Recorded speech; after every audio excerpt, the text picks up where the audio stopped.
we've moved into our house, so back to County High Points. That sounded very... Today we are doing Knockmealdown Mountain, which is Waterford's highest point. 792 meters, it's ninth highest point. Should be a pretty good climb. So we started at the V, which is right behind us. We've been to the V plenty actually. There's a load of trails. Like a couple of national waymark trails go through here. Yeah. And it's just a big, like this whole area is very good for walking in general. So we know it fairly well. So starting at the V, we actually skip out on like 600 meters of climbing, which is nice. 200 meters, but sure. 300? No, we're not already at 300 meters, or like we're higher than 300 meters already at the V. Okay. For sure. Anyway, what we're gonna do is walk up the Sugarloaf, not the one in Dublin, the one in these mountains, and then cross across through the saddle and up onto Knockmealdown Mountain itself. There is actually a less difficult way to do it, where you just walk from the V to the saddle and then up, but the view from the Sugarloaf is really nice, so, and we've got time, so we'll do it. Yeah, what else we got to say? Anything? No, I think that's it. Just more panting? Sounds good to me. Yeah, it's quite a steep climb. Oh, jeepers, okay. I look at the view already, like, it looks great. Okay, I gotta put this down and focus on my poor legs.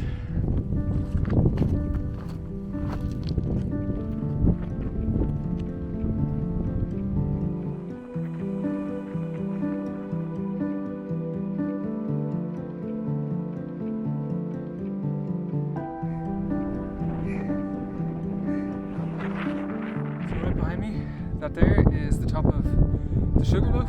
These are the galaxies over here. So one of these is Galaxy Moor. Yeah, so we just have a pretty stellar view.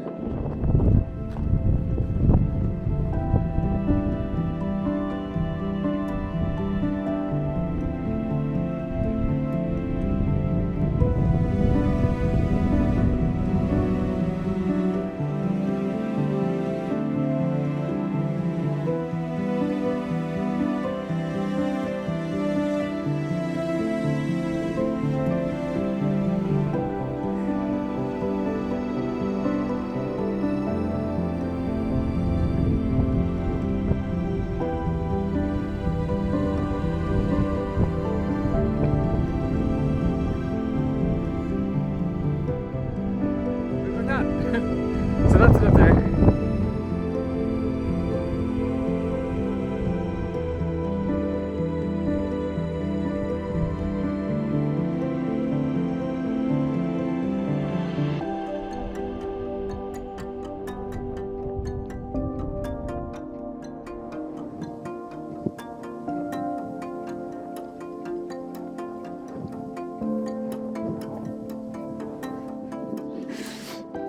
So we have reached the summit of Knockmealdown and the sun has come out, and yeah, it's a gorgeous view.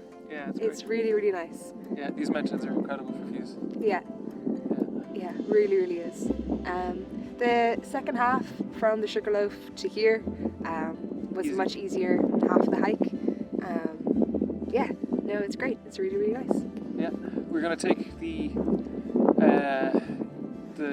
saddle route down now. Yeah, we're not going to cross the summit of the Sugarloaf the second time. We're going to go around it to the left from where we're approaching it. Yeah. Yeah, really cool. I'm glad that it's so dry, because all the bog is quite dry underneath us. Not that there's been too much of it, but it's been very dry. So, yeah. Yep.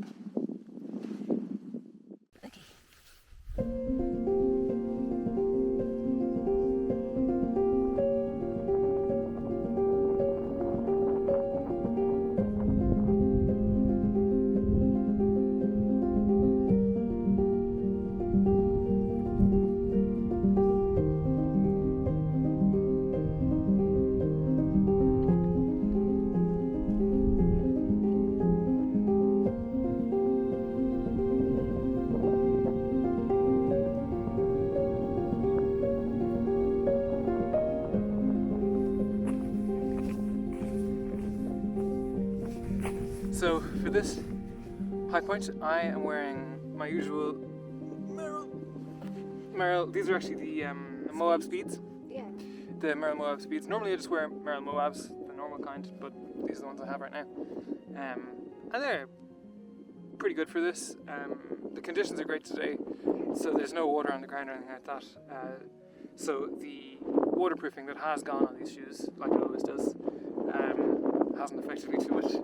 Has it really gone? Yeah, on this shoe it's gone. Like if I step into it. Anyway, Ellie is only wearing trail runners. There's the Speed goods. Speed goods. How are you finding just trail runners? Well, yeah, I really like trail runners. I mean, for this particular. Oh, good. Like it's quite a shaly set of mountains. Yeah. It's quite rocky.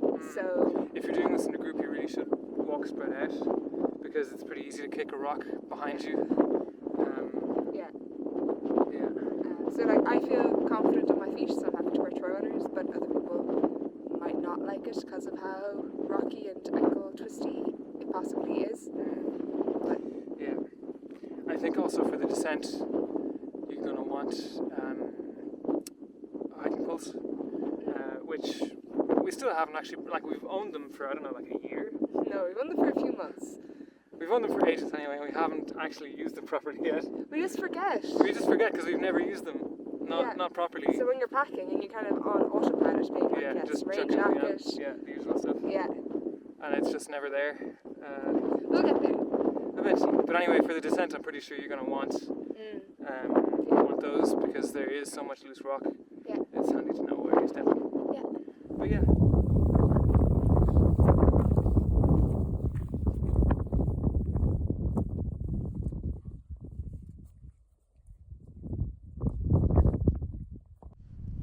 Mountain hair. Anyway. Well, we're back. That was a lovely high point. Yeah, it was great. Yep. Yeah, it was really good. It was really good. Yeah. We absolutely flew it down then actually after. Yeah. Yeah. Funny how that can yeah, downhill faster. Yeah. I really enjoyed the route we took. Yeah. It was definitely the harder way to go up. So we did kind of a loop. We went up Sugarloaf. So this back there is Knockmealdown Mountain, and this is the path we could take to go to the saddle and then up. But instead, we're going up this first, and down, and then up, and then across down through a saddle and up, and then we got to the peak. And then on the way back, we avoided going over the peak of the Sugarloaf. Yes. Which was very straightforward, pretty easy. You stay on the left basically both ways. Like you go up the left side as you go up to start, and then when you get to the peak, you go down on the left side, and you just kind of follow the left. That's easy. Yeah. The walls across these mountains are amazing. Incredible, I can't imagine who built them all. Yeah. But they make navigation super, super easy as well. Yeah, they really do, because this whole way up you basically just follow walls. Yeah. That's really, really handy. Yeah. But yeah, lovely, lovely high point. Yeah.